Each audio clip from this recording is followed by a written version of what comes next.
Hello बच्चों, आज हम रासायनिक एवं समन्वय पाठ के अंतर्गत जो पाठगत प्रश्न हैं उन्हें देखेंगे। पहला प्रश्न है, पादप हार्मोन क्या है? पादप हार्मोन यानी प्लांट हार्मोन, पौधों में पाया जाने वाला हार्मोन्स। इसका उत्तर होगा रासायनिक पदार्थ जो पौधों में स्वतः संश्लेषित होते हैं, जो अपने संश्लेषण क्षेत्र से दूर स्थित क्रिया क्षेत्र में विसरण द्वारा पहुंचते हैं एवं वृद्धि, विकास तथा पर्यावरण के प्रति अनुक्रिया के समन्वय में सहायता करते हैं, पादप हार्मोन कहलाते हैं। हार्मोन्स जहाँ संश्लेषित होते हैं वहीं क्रिया करें यह जरूरी नहीं है, वे अपने संश्लेषण क्षेत्र से दूर भी क्रिया करते हैं तथा वह किस विधि द्वारा पहुंचते हैं पौधे के अन्य भागों में? विसरण द्वारा।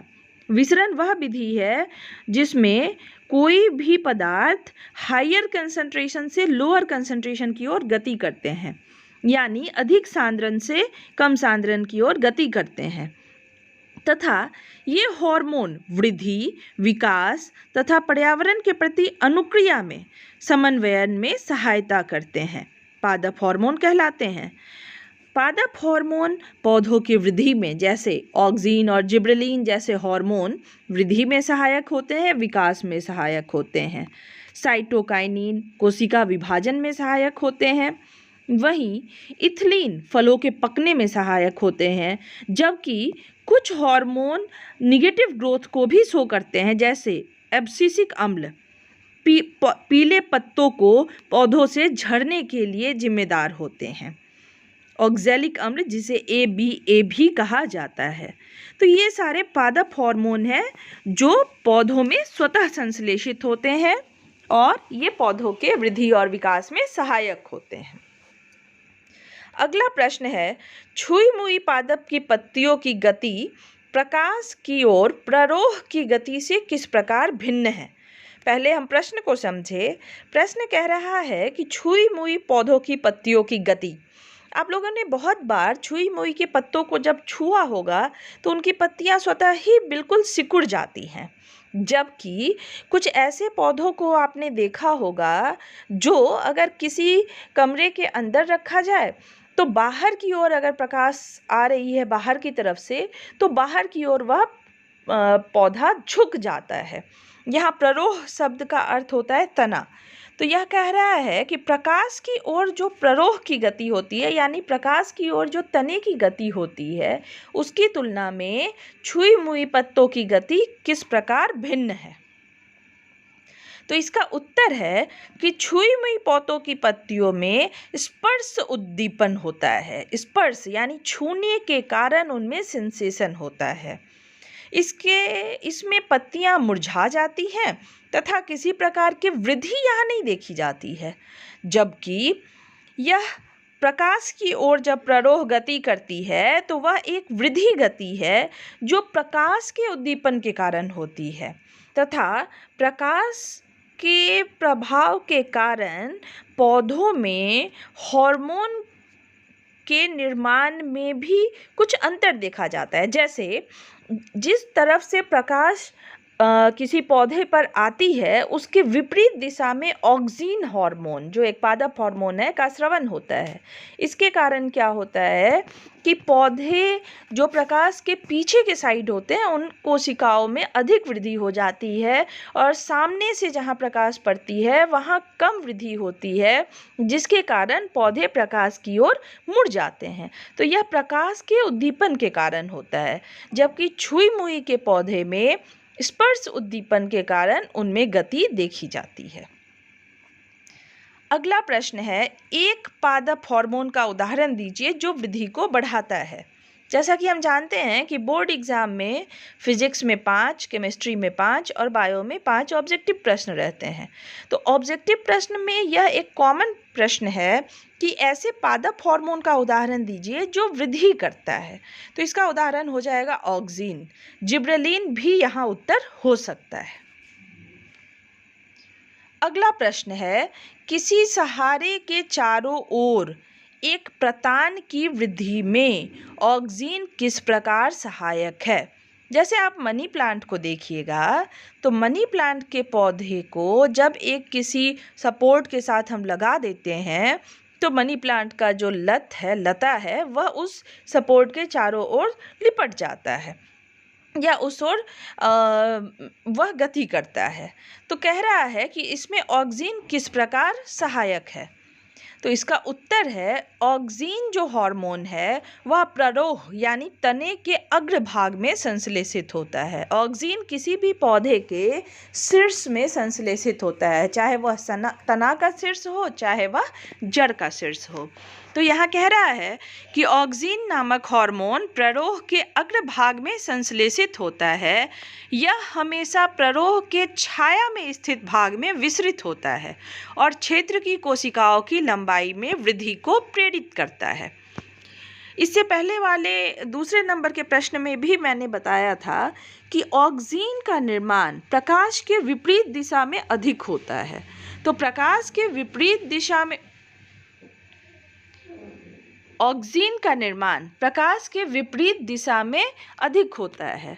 यानी जब कोई लता किसी सहारे से के पास जाता है तो प्रकाश की किरणें उस ओर आएंगी, तो विपरीत दिशा में ऑक्सीन का अधिक निर्माण होगा, जिससे कि पीछे कोशिकाओं की अधिक वृद्धि होगी और सामने में कोशिका की वृद्धि कम होगी, जिससे पौधा जो है वह किसी सपोर्ट की तरफ, प्रदान की तरफ झुक जाएगा। तो यह प्रकाश की ओर मुड़ जाता है तना और किसी सहारे के चारों ओर एक प्रतान की वृद्धि में ऑक्सीन सहायता करता है। अगला प्रश्न है, जल अनुवर्तन यानी जलानुवर्तन दर्शाने के लिए एक प्रयोग की अभिकल्पना कीजिए। यहाँ इस प्रयोग में हम यह प्रदर्शित करेंगे कि जलानुवर्तन यानी जल की ओर बीजों के अंकुरण की किस प्रकार से होता है और किस प्रकार से यह गति करता है। तो इसका उत्तर है कि जलानुवर्तन को प्रदर्शित करने के लिए बीजों की अंकुरण एक ऐसी जमीन के ऊपर करवाते हैं जो एक तरफ नम है और दूसरी तरफ सूखी मिट्टी है। अंकुर से पहले जैसे अंकुरन होता है, तो अंकुरन में जब भी तना और जड़ निकलता है तो हमेशा जड़ जो है वो गुरुत्वानुवर्तन यानी पृथ्वी की ओर जाता है और तना हमेशा गुरुत्वानुवर्तन के विपरीत दिशा यानी कि निगेटिव जियोट्रॉपिज्म, ऋणात्मक गुरुत्वानुवर्तन दर्शाता है। कौन? तना। तो तना ऊपर की ओर जाएगा और जड़ नीचे की ओर जाएगा। तो पहले तो शुरू में यही होता है कि जड़ धनात्मक गुरुत्वानुवर्तन को दर्शाते हुए नीचे की ओर गति करता है, परंतु जैसे ही गीली जमीन उसे मिलता है वह गीली जमीन की ओर मुड़ने लगता है, यानी जल की ओर उसका जड़ मुड़ने लगता है। यह धनात्मक जलानुवर्तन की गति को प्रदर्शित करता है।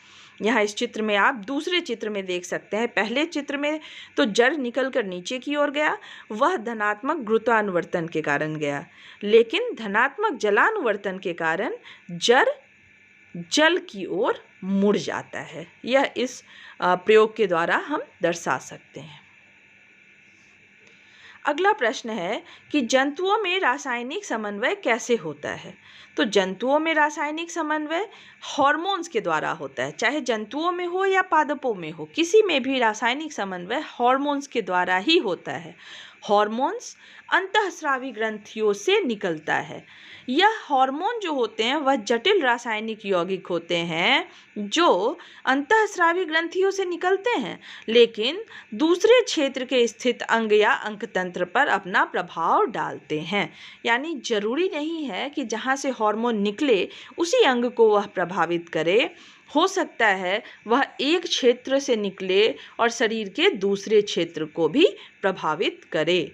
तो इस प्रकार हार्मोन्स के द्वारा जंतुओं में रासायनिक समन्वय देखा जाता है। अगला प्रश्न, आयोडीन युक्त नमक के उपयोग की सलाह क्यों दी जाती है। आयोडीन इसका उत्तर होगा आयोडीन गले में स्थित थायराइड ग्रंथि द्वारा स्रावित हार्मोन थायरॉक्सिन के संश्लेषण में सहायक होता है। थायराइड ग्लैंड से कौन सा हार्मोन्स बाहर निकलता है? Thyroxine hormone. अगर भोजन में लगातार बहुत दिनों तक आयोडीन की कमी बने रहने पर थायराइड ग्रंथि में सूजन आ जाती है। आप देखते होंगे कई लोगों का में यह देखा जाता है कि गले में घेगा रोग, यानी वह बाहर की ओर लटक जाता है गला, तो यह घेगा के रूप में दिखाई देता है। और ख़ास करके यह उन क्षेत्रों में ज़्यादा दिखाई देता है जहाँ आयोडीन की कमी होती है। कहाँ? पानी में, जल में अगर आयोडीन की कमी होगी तो उन क्षेत्रों में यह घेगा रोग अधिक दिखाई देता है। जैसे पहाड़ी क्षेत्रों में यह बीमारी अधिक देखने को मिलती है। यही कारण है कि आयोडीन युक्त नमक के प्रयोग की सलाह दी जाती है, क्योंकि आयोडीन आयोडीन की निश्चित मात्रा लेने पर ही थायरॉक्सिन हार्मोन का संश्लेषण हो पाता है, जो कि हमारे शरीर के लिए आवश्यक होता है। अगला प्रश्न, जब एड्रेनलिन रुधिर में स्रावित होती है तो हमारे शरीर में क्या अनुक्रिया होती है? एड्रेनलिन, जिसका स्रवन एड्रिनल ग्रंथि से होता है। एड्रिनल ग्रंथि का स्थान होता है हमारे वृक्क के ऊपर, यानी किडनी के ऊपर। एड्रिनल ग्रंथि को इसीलिए अधिवृक्क ग्रंथि भी कहा जाता है। तो अधिवृक्क ग्रंथि या एड्रिनल ग्रंथि से एड्रिनल हार्मोन निकलता है, जो सीधे रक्त में पहुंचकर पूरे शरीर में फैल जाता है। यह हृदय की गति को भी प्रभावित करता है और हृदय की गति तेज हो जाती है, जिससे कि पूरे शरीर में ऑक्सीजन की आपूर्ति बढ़ जाती है। श्वास दर भी तेज हो जाता है और पेशियों को अधिक ऑक्सीजन मिलता है। इस परिवर्तन के कारण जीव का शरीर और सामान्य परिस्थिति से निपटने में सक्षम हो जाता है। तो यहाँ हम देखें कि एड्रिनल हार्मोन को फाइट और फ्लाइट हार्मोन भी कहा जाता है, यानी डरो या भागो। मतलब अगर आपके सामने कोई सांप आ जाए तो उसे देखकर या तो आप भाग जाइए या फिर उससे लड़िए। वैसे तो बुद्धिमानी इसी में है कि सांप को देखकर भाग जाना चाहिए, लेकिन उस समय में हमारे शरीर में जो भी बदलाव आते हैं वो एड्रिनल हार्मोन के कारण ही आते हैं। जैसे हार्ट बीट बहुत तेज हो जाता है, सांसें तेज़ तेज़ चलने लगती हैं, तो ये सभी एड्रिनल हार्मोन के कारण ही होता है, जो हमारे शरीर में एड्रिनल ग्रंथि के द्वारा स्रावित होता है। अंतिम प्रश्न है, मधुमेह के रोगियों में चिकित्सा इंसुलिन देकर क्यों की जाती है? तो इसका उत्तर होगा कि इंसुलिन एक हार्मोन है जो अग्नाशय में पाए जाने वाली लंगरहैंस की कुपिकाओं नामक अंतःग्रंथि में बनता है। यह हमारे शरीर में शर्करा यानी शुगर के स्तर का अनुरक्षण करता है। यदि किसी व्यक्ति के शरीर में इंसुलिन का स्रावन कम हो जाए तो रक्त में शुगर लेवल बढ़ जाता है, यानी शर्करा का स्तर बढ़ जाता है, जिससे उसे अनेक प्रकार के कष्ट होने लगेंगे। इसी बीमारी को मधुमेह कहते हैं। ऐसे रोगियों को इंसुलिन हार्मोन की सुई देनी पड़ती है ताकि शरीर में शुगर का लेवल डाउन हो जाए। तो यह इंसुलिन एक हार्मोन होता है जो कि जनरली हमारे बॉडी में नॉर्मल कंडीशन में सिक्रीट होता है और वह हमारे बॉडी के शुगर लेवल को मेंटेन करता है। अगर वही हार्मोन कम स्रावन होने लगे तो डायबिटीज़ यानी मधुमेह नामक रोग हो जाता है, और उस रोग में इंसुलिन का इंजेक्शन देकर ही बॉडी में, शरीर में शर्करा के स्तर को यानी शुगर के लेवल को कम किया जा सकता है। धन्यवाद।